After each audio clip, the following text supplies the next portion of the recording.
It is tempting to take former Maharashtra Chief Minister and Congress elder Prithviraj Chavan's remarks on Operation Sindoor and do a dull mechanical fact check to rebut his claim that India was defeated on day one, that multiple Indian aircraft were shot down, that the Air Force was grounded, that the army did nothing and might as well be given other work. But you and I both know that is completely pointless. Other than Pakistani propaganda emerging from the rubble of Operation Sindoor, everybody knows what actually happened during India's offensive action in May this year. This isn't about the facts. This is about the man. Prithviraj Chavan is not a motor mouth. He is not a headline chaser.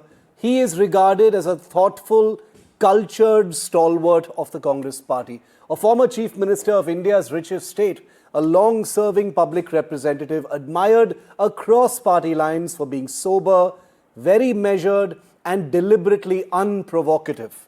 And yet, here he is making claims so farcically provocative and incendiary that they feel almost designed to provoke outrage, something that Prithviraj Chavan never does. The kind of outrage that cartoon anchors and other channels thrive on. They must be jumping up and down like jokers, shouting, "How dare you?"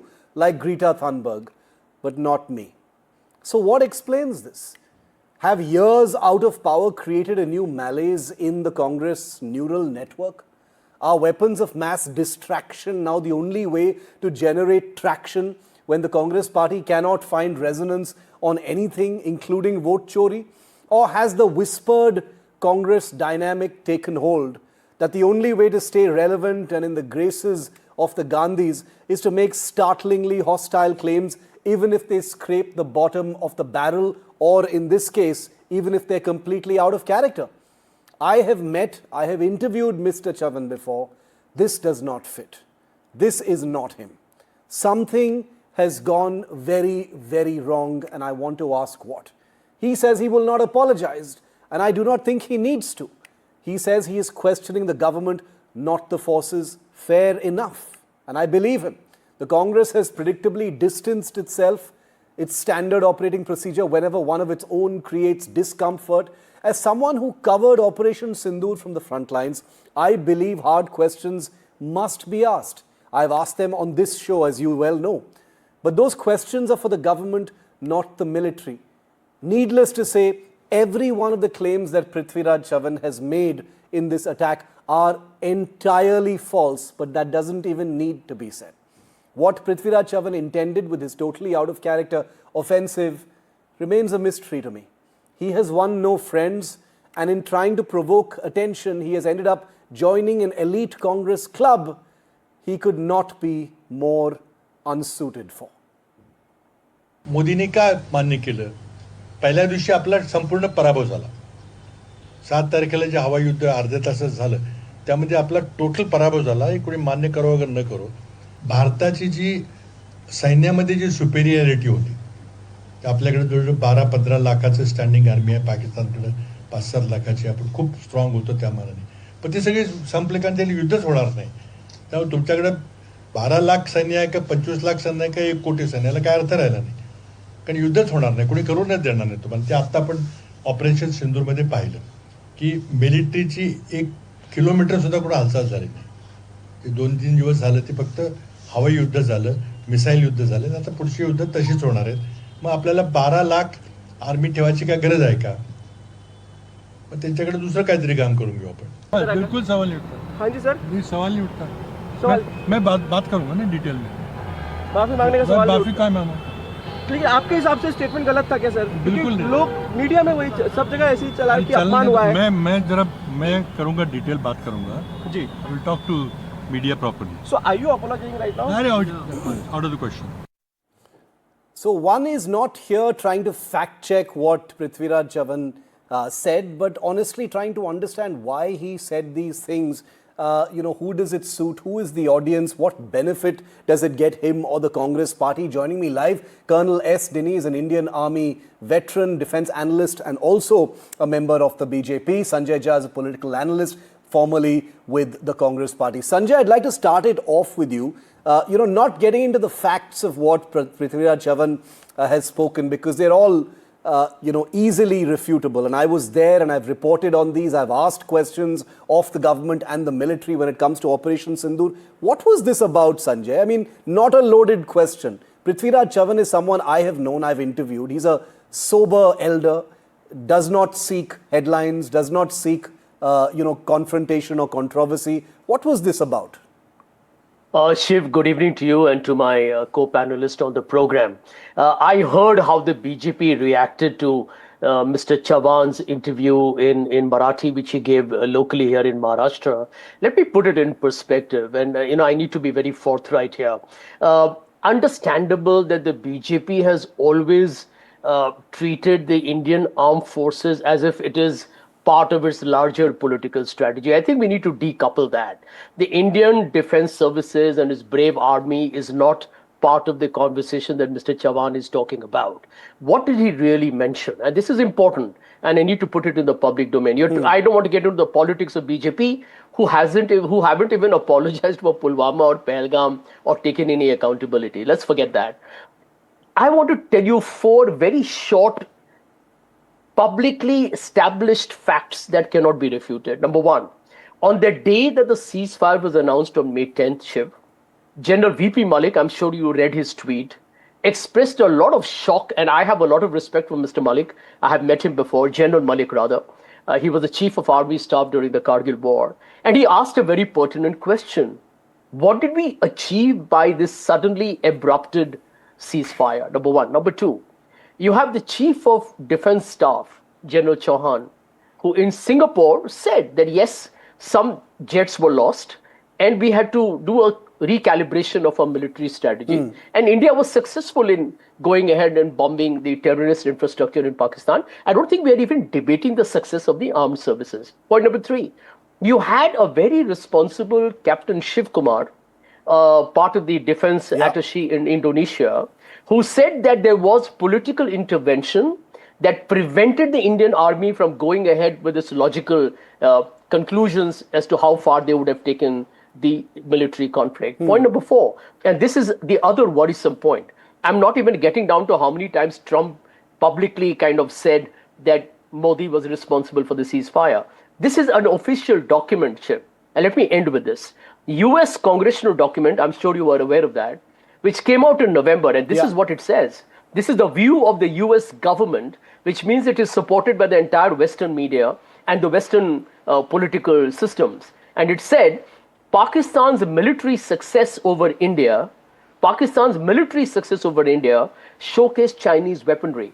I can tell you in conclusion, India did well, our defense services were brilliant, but we allowed Pakistan in misinformation, disinformation, or information war to kind of actually neutralize all the good work that we did. But Sanjay, I've allowed you to complete your point because I always know that you make sensible points. And all of the points that you've just raised are correct points, but there is a vast distance between the legitimate points that you've raised and the black and white things that Prithviraj Chavan has said. India was defeated on the first day. Our Air Force was grounded. We could not hit back. We lost, many planes on the second day. We couldn't do anything. The army did not do anything. Why don't we redeploy them on other work? Colonel Dinny, there are questions to be asked. I have raised them on my show repeatedly after coming back after 30 days in Kashmir. But this was not an inquiry. This was not a fair-minded questioning of the system. Absolutely, Shiv. You have covered this particular conflict, and also you would remember the India-China conflict as well. Yeah. Nobody is against asking questions. Not even the armed forces. The armed forces are part of the same system. We are a democratic country, so there is no armed forces person will ever say that why ask questions. That is not the issue. Here, Mr. Chavan has not asked questions. He has made a statement that on the first day of the conflict, we were defeated. He said that to the words to that effect that no aircraft could fly. I mean, no aircraft could fly on the first day. That's a statement which he's made. From where has he got this information? Like rightly you said at the start of your program, it's actually becoming, it's time wasting again to go back to the same incident, to revisit all those things. So what happens to all those fighter pilots who had flown all those aircrafts? What happened to those 9 terrorist camps? How were they bombed? If nothing was on air and nothing happened, we were defeated the first day itself. Yeah. What happened? How could 12 of the air bases were destroyed? Did he see the photographs of the runways? Did he see the photographs of the hangars? Did he see the photographs of the terrorists being, after the last raids where the uniformed soldiers are standing? Are they not facts? Are they not proof? Now, and can he show even one person, one Indian Air Force or Indian armed person who were killed during this operation? One. I'm asking one, not a single. So where is the question of being defeated? The whole world knows, and I have seen your couple of programs in which you have brought the best of the best aviation experts, and they have said that this is one of the operation in which many of the nations could not even fathom that how did they go about and do this kind of operation. So a classical operation in which Indian Air Force stood out in every sphere of whatever they did has now the narrative has been shifted to we have lost aircraft. From day one we have lost aircraft. This is what the narrative being said, and unfortunately, knowingly or unknowingly, we are playing into the hands of the Pakistanis. What Mr. Jha has said is right. Information warfare, they are far ahead of us, and that is why Mr. Munir is become the field marshal. Even after losing a war, because he could make this propaganda, he's been promoted himself to a field marshal. Now, who supports this kind of propaganda in India? Who is asking about the number of aircrafts who were down? We have been covering so many operations across the country, across the world. Do you know one example in which the opposition constantly asked how many aircraft did we lose? Nobody ever said that this was an operation which was done well. You're right. The question you're asking is a correct one, Sanjay. I'm not. You know me well. You've known me for years. I feel information warfare is a secondary concern. I'm not even going to sit here and say one should not say this because Pakistan will take benefit from it and use it against us, because many a times there are questions that the opposition must ask which Pakistan might pick up. That shouldn't stop the opposition from asking questions. But these are preposterous claims that have been made by someone as senior and sober and usually measured as Prithviraj Chavan. There is a huge difference between some propagandist troll on social media and someone of the stature of a Prithviraj Chavan saying India was defeated and the Indian army did nothing during Operation Sindoor. Those are very, very far from the things you've raised, Sanjay. Yeah, Shiv, let me tell you, even I have a lot of respect for you, and I think the gentleman from the BJP is equally sounding nuanced. But I'll tell you where the problem lies. The elephant in the room is this.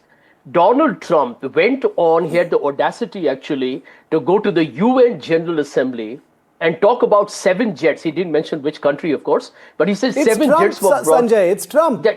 Just let me finish. Just let me finish it. You've seen what he's just said about Carl Reiner. I'm telling you what is the elephant in the room. The elephant in the room is when Trump makes preposterous statements or outrageous statements. Narendra Modi, as India's Prime Minister, has failed the country in not taking him head on. But that is not Prithviraj Chavan's complaint. That is not his complaint, Sanjay. Well, let me tell you, this is what fuels international conversations. I'll give you an example. Look at the Brazilian president. Look at the presidents or prime ministers of every country. Whether Trump threatens them on tariff or military confrontation, they have looked at him eyeball to eyeball and responded. India has been cornered, and you know that, Shiv. If you look at the current situation, Pakistan is whining and dining with both China and America. But Sanjay, that's a legitimate question for the government. But what Prithviraj Chavan has done, and I am not usually given to sentimentalism. I don't believe that at all. As a defense correspondent of many years, I believe the armed forces must definitely be questioned at every turn, and they deserve to be held accountable for everything that happens in a democracy. But my question is, the words of someone like a Prithviraj Chavan today don't hurt the government. They actually hurt only the armed forces by saying I definitely feel they were that defeated. We should not. The army didn't do anything. Maybe they can be given some other work. Who talks like that? Yeah, Who does I agree with you. I agree with you on one thing completely, Shiv. That while it's okay to question the government and the BJP 100%, the BJP for sure, because I think the colonel on the program will know better than me, that I think this political party has actually exploited military success for its political gains, which is terribly immoral in my opinion. I would never do that. But here is my point. I agree with you that Mr. Chavan should have been a lot more conservative when making these statements, because he's a very respected gentleman. He's a senior colleague and a very dear friend of mine. And it can be subject to political exploitation, starting with the BJP. And it is. Are you even surprised? But yeah, I'm almost out of time. Colonel Dini, you want to take the final word? Also the direct question that Sanjay asked you. Absolutely. See, and as far as politicization goes, Indian Armed Forces, I can speak of Indian Armed Forces first, that no matter which government comes, Indian Armed Forces will do what they're supposed to do. That's period. Whether it is the Congress government 1971, whether it is Vajpayee government 1999, and now the present Modi government, they will do what they want. But what has changed now is that by constantly attacking Mr. Modi, Mr. BJP, now the attack is now directly to the armed forces. Now that is what Mr. Jha, I'm sure you will also appreciate, that saying that the Air Force was defeated in the first day, saying that 12 to 13 lakhs of Indian Army person did nothing, that is not attacking Mr. Modi, that is not attacking the BJP, that is attacking the Indian Armed Forces. That is what I'm not happy with, and people like me are, raising their voice about that. And that too, like what Shiv said, coming from a person of Mr. Chavan's stature, he's not an ordinary politician. He is well educated, bits Pilani, and you know what. So now from a person like him saying, that means there is something wrong, which really needs to be addressed, and that's the core of the issue. Shiv, in my opinion, in India, we need to have more nuanced conversations.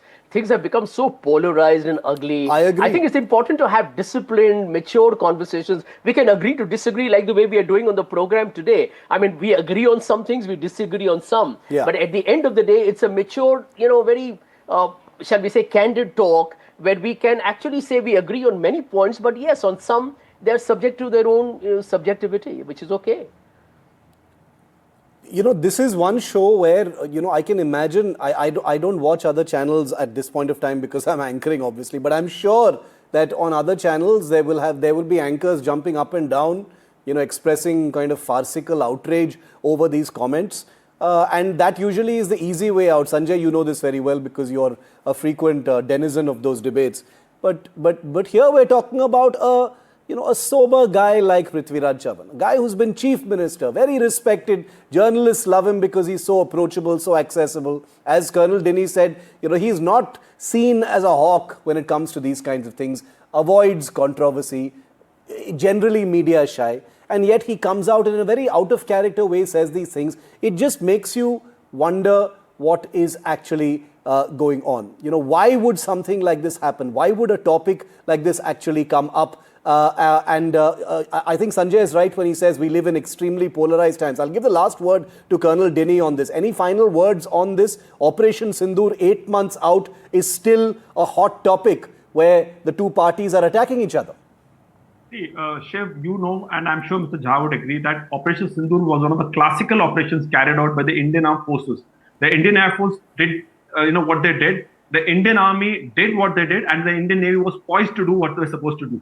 But the fact is that we could achieve the results, and the results was there to be seen. That's why the Air Chief Marshal said the ghost of Balakot has been buried forever. That's what he said. So the point is that today the whole world recognizes Indian Armed Forces for the operation which was carried out during Operation Sindoor, the professionalism which they showed, and also one thing which we must appreciate, Shiv. It is very easy to start a conflict. The way we stop the conflict, that also is a classical case, because in front of us, there are n number of operations which are carrying on for months together. But here we did what we were supposed to do and we finished it. And that message has gone across to Pakistan. And I'm sure, I'll just end with one last statement, that today the US defense agencies, cooperative agencies, they have released $685 million to repair and refit F-16 aircraft and maintenance. Yeah. And that actually shows that there was a heavy damage which was carried out by our Indian Air Force, bombing and other things which happened. That is today's news. So everything you will take into consideration, Operation Sindoor is a landmark operation, and there is no doubt about it. We leave it there. Thanks very much. This was a mature discussion. I'm out of time, but Sanjay, we'll have you back. We'll continue this maybe another day, but thank you very much to both Colonel Dini and Sanjay for being with me. The buck stops here with Padmaja Joshi. Comes up next. Thanks for watching.